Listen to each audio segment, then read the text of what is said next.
참 좋으신 하나님 감사합니다. 우리 귀한 선생님들과 함께 로마서 6장의 말씀 앞에 섭니다. 업무적으로 오늘 일주일의 시작인데 우리 선생님들 여러 피곤함도 있을 텐데 이 시간을 함께 기억할 수 있도록 인도해 주시고 우리 로마서 이 말씀 앞에 함께 서며 우리의 신앙을 지속적으로 하나님 앞에 세워갈 수 있도록 인도해 주시기를 원합니다.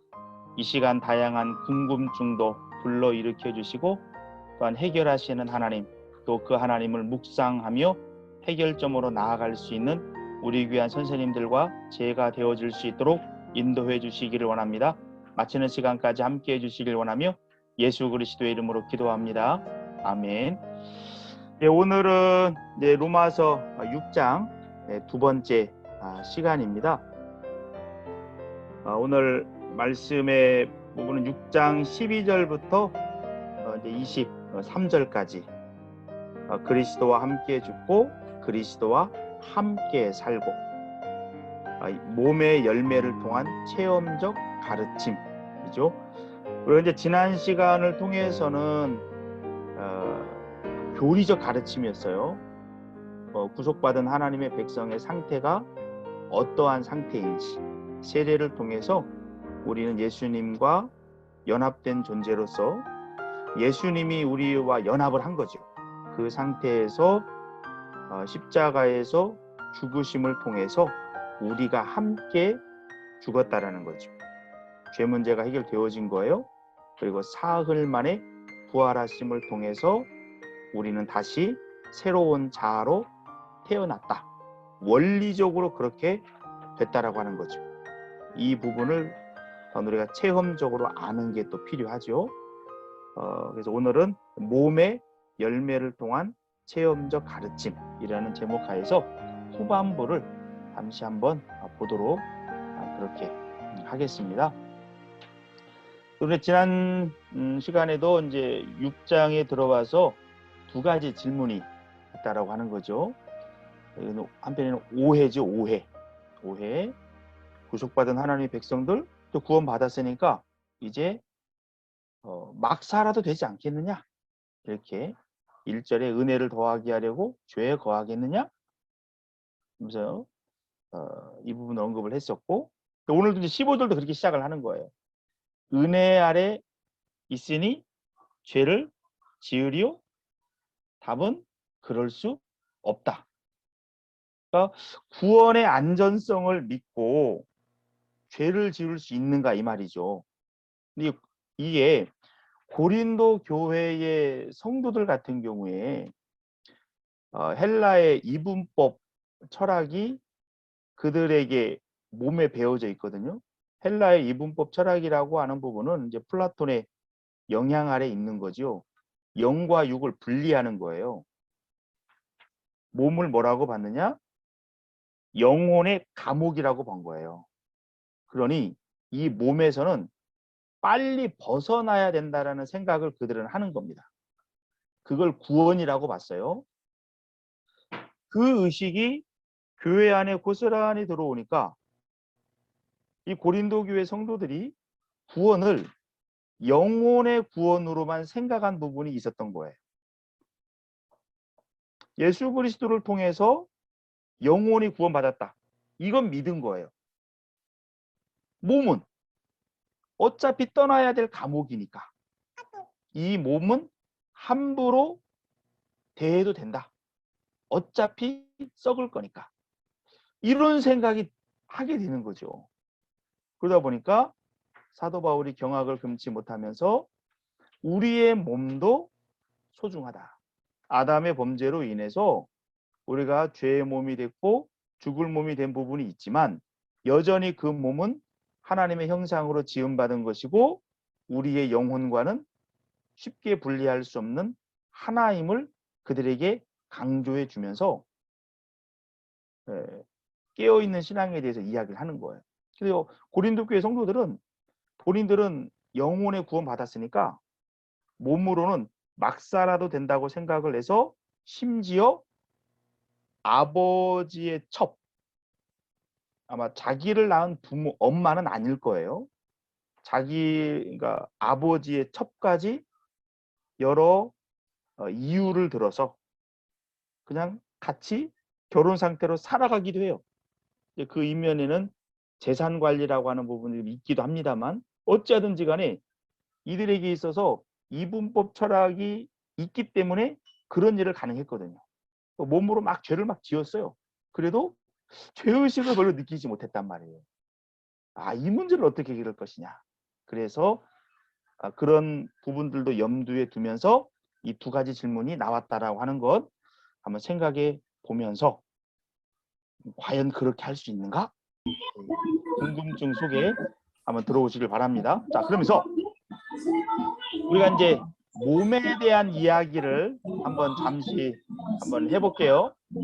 창세기 2장 7절에 보면 여호와 하나님이 토지에서 온 먼지 사람을 지으시고 그의 코에 살아있는 숨을 불어 넣으시자 그 사람이 생명체가 되었다. 이게 창세기 2장 7절이에요. 히브리어. 원래 창세기가 대부분이 히브리어로 쓰였거든요. 중간에 이제 다른 언어가 들어오기도 합니다. 뭐 다니엘서 같은 거 보면 기본적으로 히브리어예요. 히브리어를 그대로 직역을 한 겁니다. 이게 인간이 어디서 만들어졌느냐? 흙이라고 하잖아요. 흙. 근데 흙도 물기가 더 빠지면 어떻게 됩니까? 떠다니는 먼지예요. 먼지. 그 떠다니는 먼지를 우리 하나님께서 끌어당겨 가지고 하나님의 형상의 모습으로 만드는 거예요. 만들고 그 코에다가 숨을 불어넣는 거죠. 생기를 불어넣는다 그러죠. 다른 표현으로 영혼을 불어넣는 거예요. 그러면서 생명, 살아있는 생명체가 된 거죠. 그게 바로 인간이 되는 거죠. 근데 인간은 그럼 먼지에서부터 시작이 되어졌다. 먼지는 사실상 별거 아니잖아요, 한편에. 원래 그 아벨의 뜻이 그런 의미가 담겨져 있거든요. 한숨. 그러한 존재인데 하나님께서 만드시고 그 코에 생기를 벌어 넣으심으로 만물의 영장이 되는 멋진 존재가 됐단 말이에요. 우리의 자존감에 대해서 그런 부분을 가질 필요가 있습니다. 근데 이런 자존감을 가진 존재가 죄를 범함을 통해서 로마서 1장을 통해서 보니까 그들의 몸을 서로 욕되게 하였으니 이 몸으로 죄를 짓는 거예요. 그래서 하나님의 얼굴에 먹칠을 하고 자기의 얼굴에도 먹칠을 하고 사람들과의 관계도 파탄이 오게 되고 이런 상태로 인간이 있다. 그런 상태에서 이제 우리가 예수 그리스도를 통해서 십자가에서 함께 죽고 부활한 존재가 됐다라는 거예요. 자, 그러면 이제 우리의 이 몸을 어떻게 활용을 해야 되는가? 또 어떻게 활용되어질 수밖에 없는가? 요걸 오늘 말씀을 통해 다루는 겁니다. 자, 우리 하이데거라고 있어. 하이데거. 이게 여기 이분 하이데거라고 사진 나오잖아요. 이분이 실존주의 철학 같은 데서 굉장히 아주 유명한 분입니다. 아주 책 자체도 상당히 난해해요. 그래서 이분이 쓴 책은 그 전에 철학계에서 쓰지 않던 용어를 많이 썼어요. 그래서 용어만 따로 설명하는 것이 책 한 권이에요. 그러니까 새로운 용어를 만들어서 나름대로 사람들의 정신세계라든가 여러 세상에서 펼쳐지는 부분들을 설명하려고 했던 사람이죠. 최종 완성은 못한 것으로 알고 있어요. 그 유명한 작품 가운데 하나가 존재와 시간이라는 작품이 있어요. 존재가 뭐냐? 이게 원래 독일어로 얘기하면 이겁니다. Sein und Zeit 그 말이에요. Sein 존재거든요. 영어로 말하면 비동사 알죠? 비동사. being 존재 그런 의미예요. 와는 und 독일어에서 und 영어로는 and가 되는 거죠. 시간은요 Zeit 이 짜이트는 시간은 흘러가는 거죠. 이 굉장히 철학적인 용어예요. 존재라고 하는 것은 어찌 보면 변하지 않는 거예요. 근데 시간이라고 하는 건 변하는 거죠. 그래서 변하지 않는 것과 변하는 것을 내가 상관관계 속에서 다 정리해 내리라. 이건 철학계의 큰 주제거든요. 이 도전을 했던 사람이 하이데거가. 이 하이데거가 사람의 존재에 대해서 이런 표현을 했어요. 피투적 존재라는 표현을 쓰거든요. 피투. 거기도 써놨죠. 피투. 피투가 뭡니까? 기투가 있고 피투가 있어요. 피투는 던져진 거예요. 던져진 거. 이 어떤 의미냐? 이 하이데거 입장에서 봤을 때 인간이라고 하는 존재가 창조자라는 생각은 안 하는 거죠. 한편이죠. 어느 순간에 보니까 자기 존재를 인식하는 거예요.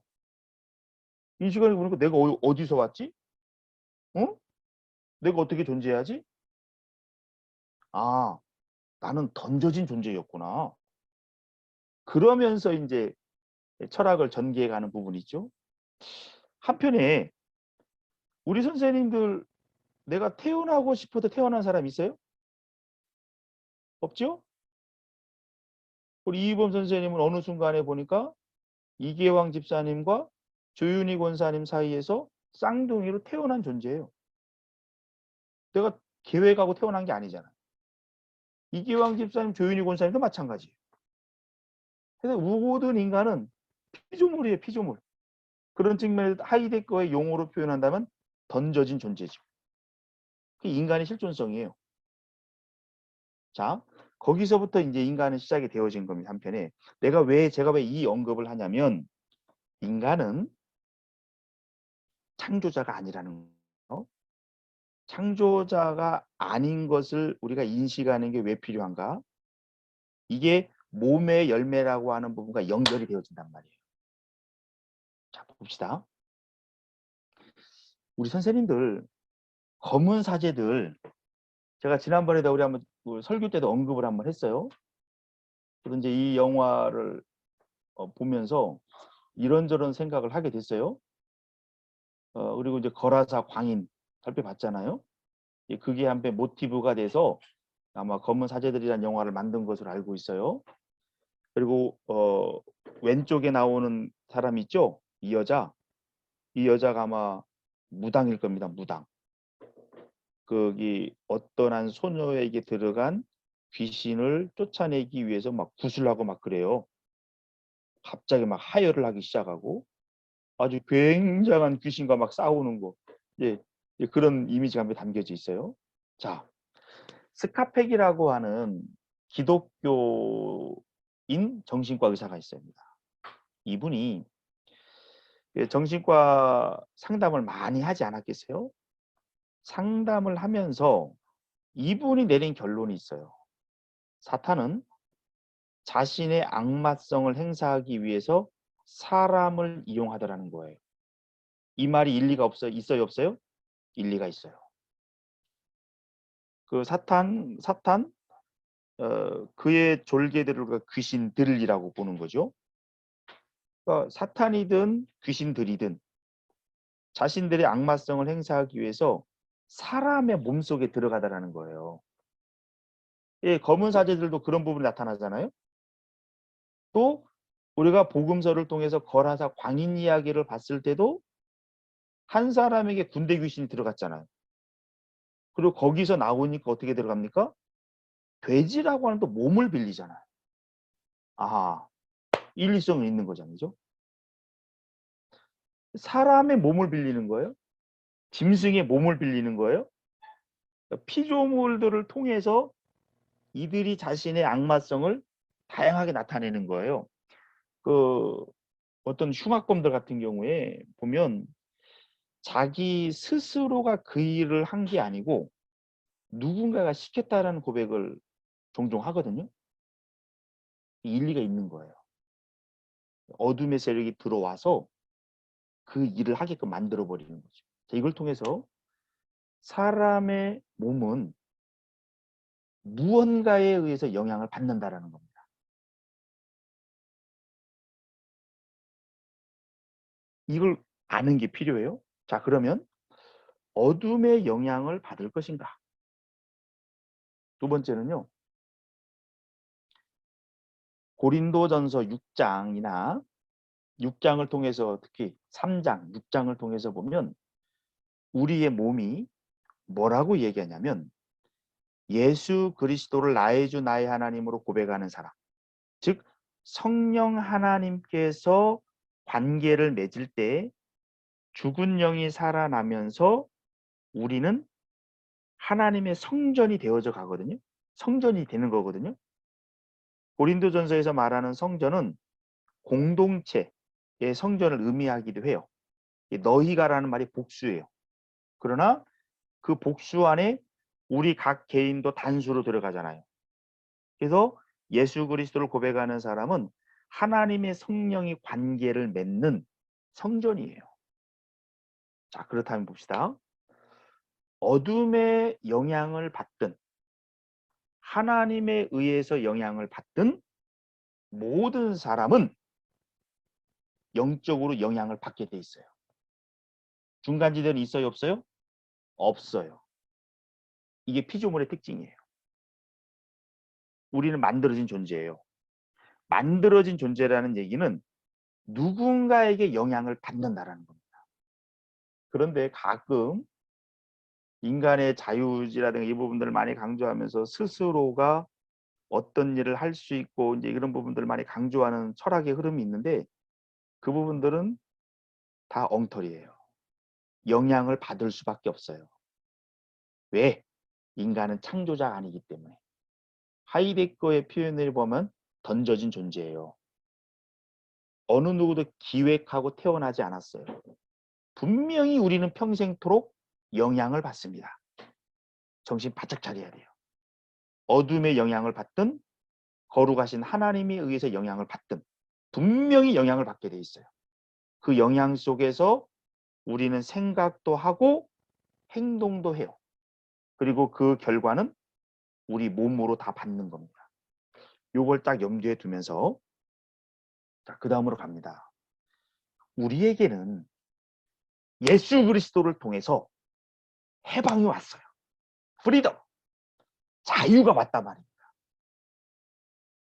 아담의 첫 번째 아담의 영향 아래 있는 사람은 지속적으로 어둠의 영향을 받게 돼 있어요. 근데 그 열매를 쏟아낼 수밖에 없거든요. 그게 옛자예요. 옛자. 애굽과 가나안으로 표현하면 애굽이죠. 옛 자아의 삶 가운데 그렇게 살아갈 수밖에 없어요. 소망이 없는 거예요.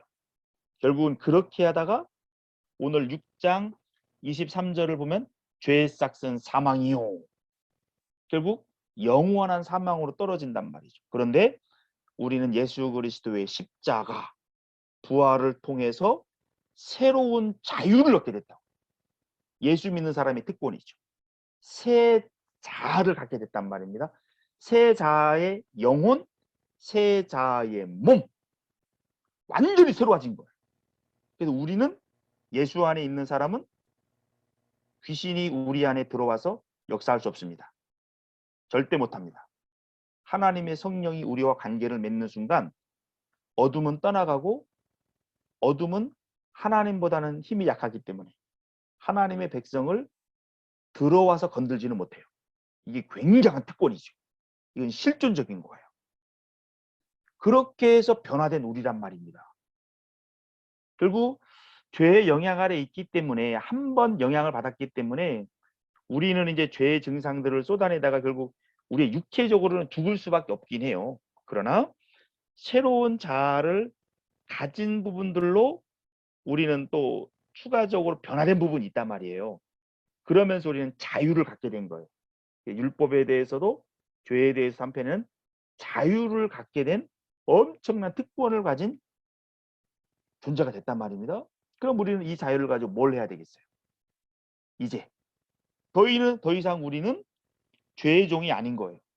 우리 선생님들 말씀을 제가 구체적으로 인용은 안 할 겁니다. 6장 우리가 이제 15절부터 23절까지 계속 많이 읽어보세요. 더 이상 우리는 죄의 종이 아니에요. 더 이상 우리는 어둠에 사로잡히지 않아요. 더 이상 우리는 하나님을 대적하는 존재로 살지 않아요. 변화된 부분이에요. 이제는 우리에게 새로운 자유를 가지고, 이 자유를 가지고 이제는 어떻게 해야 됩니까? 하나님이 기뻐하는 열매를 맺는 자리로 나아가야 된다는 얘기입니다. 그러한 열매로 나아갈 수밖에 없도록 하나님의 성령께서 우리를 그렇게 인도해 가요. 그것이 우리가 실존적으로 경험하는 기독교 신앙입니다. 자, 과연 그러한가 보자고요. 근데 여기서 하나 정리할 부분이 자유에 대한 부분인데, 인간에게 자유가 주어졌어요. 인간에게 주어진 자유가 창조주 하나님이 가진 자유와 같을 수 있을까요? 같을 수는 없습니다. 우리가 하나님을 자유의 하나님이라고 이야기하거든요. 하나님은 어느 누구에게도 영향을 받지 않습니다. 그분 자신은 완전한 존재예요. 그분은 피투가 아닙니다. 기투면 기투지. 하나님은 완전한 분이에요. 어느 누구에게도 영향을 받지 않는 홀로 완벽하신 그런 하나님인데, 이 하나님은 필요하면 인간에게 창조 질서라는 걸 만들었잖아요. 필요하면 창조 질서를 뛰어넘는 일도 하기도 해요. 맞죠? 우리가 예수님 통해서 봤잖아요. 물 위를 걷기도 하고 풍랑을 잠잠케 하기도 하고, 그때는 뭐 자연의 질서를 뭐 뛰어넘어요. 이건 초과학이라고 하죠. 그러면서 하나님이 뜻하신 바의 일들을 어느 누구의 방해 없이 쫙 펼쳐갈 수 있어요. 그러한 능력이 있어요. 진정한 자유는 하나님만이 갖는 겁니다. 자, 그런데 그 하나님에 의해서 새로운 자에게 또 자유가 주어졌어요. 그래서 이제 우리에게 주어진 자유는 하나님의 자유를 약간 흉내낸 거예요. 그래서 우리의 자유는 하나님처럼 절대적이진 않고 어항 속의 물고기와 같습니다. 물고기가 어항 속에 있을 때는 자유롭게 움직일 수 있어요. 맞죠? 그러나 어항을 벗어날 수는 없어요. 한계가 있는 거죠. 우리 선생님들도 봐보세요. 우리가 내 인생을 내 마음대로 결정할 수 있습니까? 네. 직업 선택의 자유가 있죠. 연애를 할 수 있는 자유가 있죠. 그렇죠? 그렇다고 해서 내가 원하는 대로 모든 걸 다 할 수는 없잖아요. 그게 한계예요. 그러면 우리는 이제 피조물로서 갖게 된 자유인데, 이러한 부분들이 이제 그래도 주어진 자유가 좋은 결실로 맺어지려면 계속해서 우리는 하나님으로부터 공급받는 게 필요합니다. 그 하나님을 닮아가는 거예요. 그리고 그 자유가 하나님이 기뻐하는 부분들로 나타날 수 있도록 우리는 또한 이제 노력을 해야 되겠죠. 자, 오늘 말씀에도 보면 어떤 말씀이 나오냐면 17절을 보자고요. 하나님께 감사하리로다. 너희가 본래 죄의 종이더니. 맞죠? 옛자를 가지고 있었던 죄의 종이었잖아요. 너희에게 전하여 준 바. 이제는 새 자를 가진 자들이에요. 전하여졌다고 나오나. 전하여졌다. 외부에서 주어진 거예요. 맞죠? 우리가 구원받는 게 우리 스스로의 내부에서부터 나온 건 아니잖아요. 맞죠? 그래서 4장에서 아브라함의 믿음을 이야기한 거잖아요. 그 믿음은 외부로부터 주어진 겁니다. 그러니까 우리에게 구원받는 이 모든 부분도 우리에게 전하여 준 거예요. 전하여 준 거. 전하여 준 바. 외부적으로부터 주어진 부분을 준 바, 교훈의 본. 이 교훈의 본이라고 하는 부분이, 본이라고 하는 것이 어떤 의미냐면, 한편에 우리가 어떤 주물로 어떤 작품들을 찍어내잖아요. 맞죠? 그 틀을 본이라고 그래요. 본.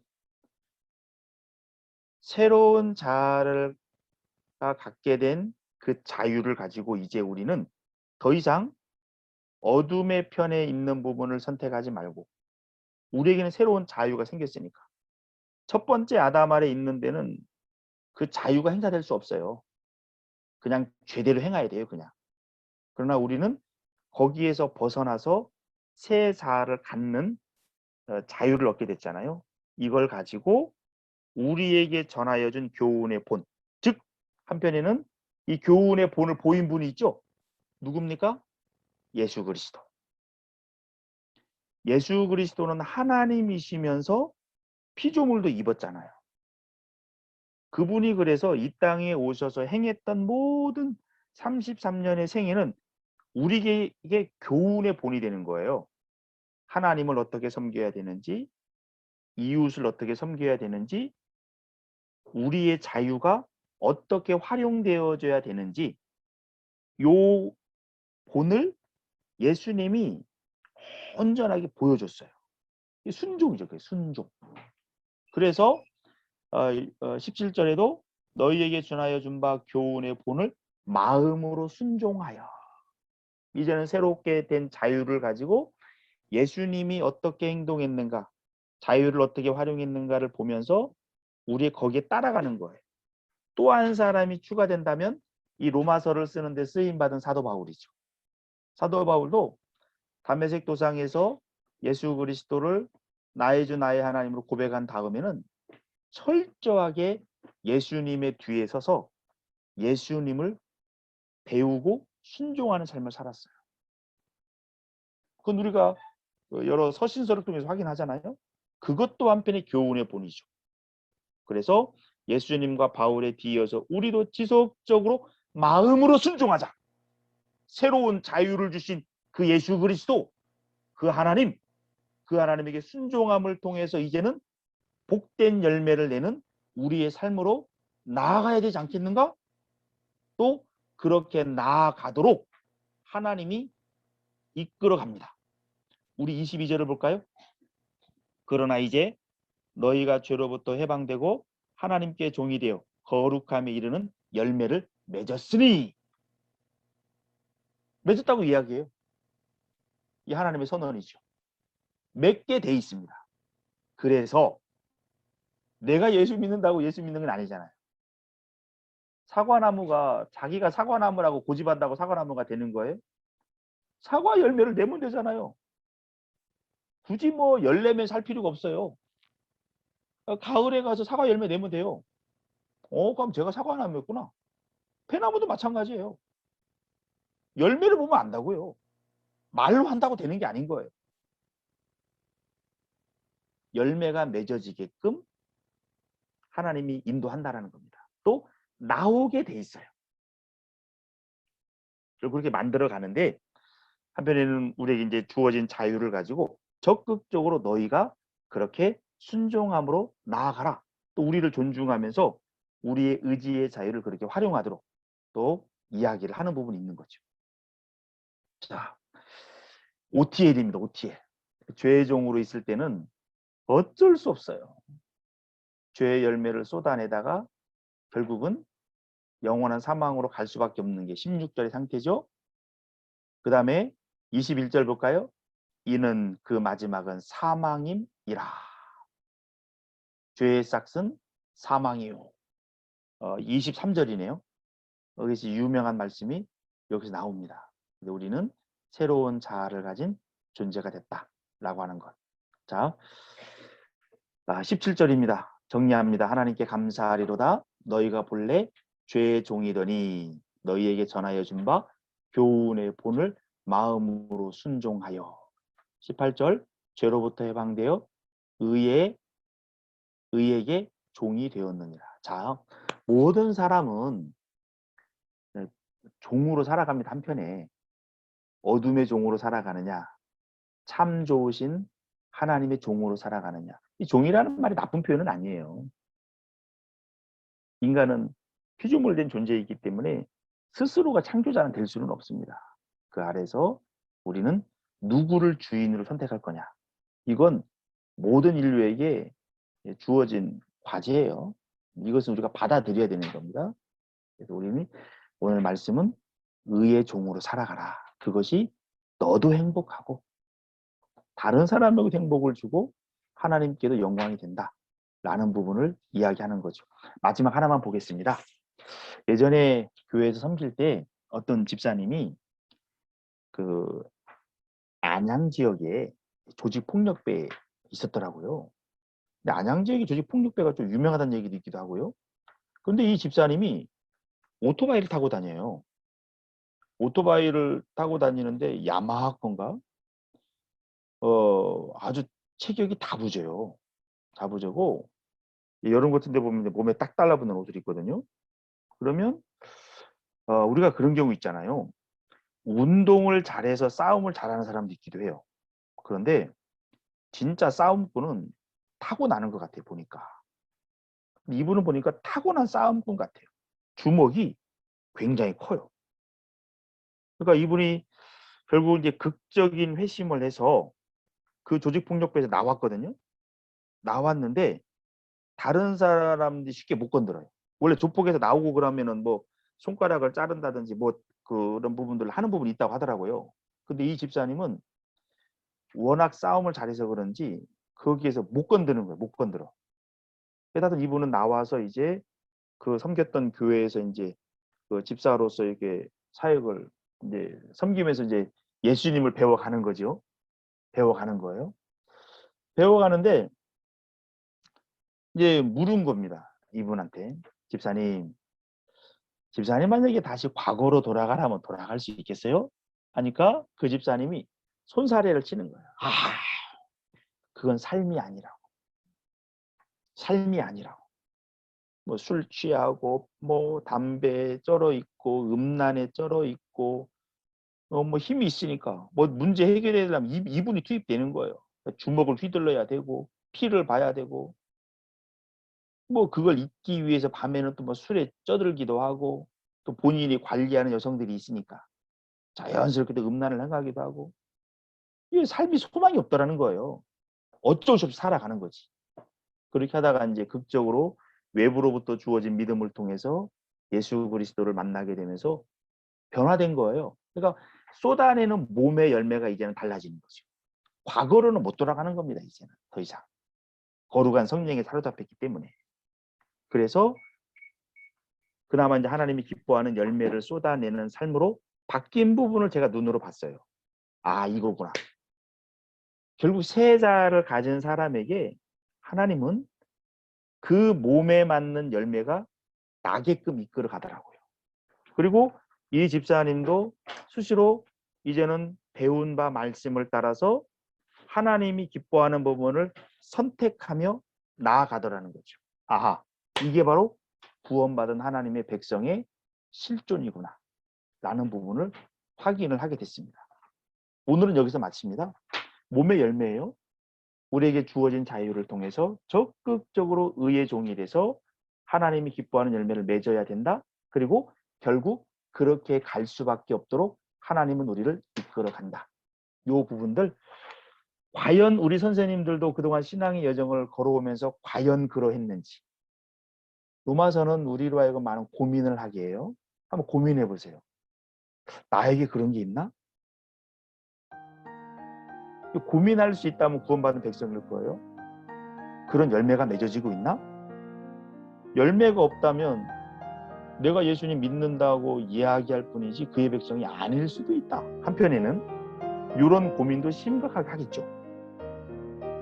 한번 해보시기 바랍니다. 그리고 우리 다음 주에 또 만납시다. 혹시 질문 있으신가요? 없으시면 제가 기도하고 마치는데요. 로마서는 이론적으로만 알면 안 됩니다. 그러면 아마 이해가 안 가는 부분이 굉장히 많아요.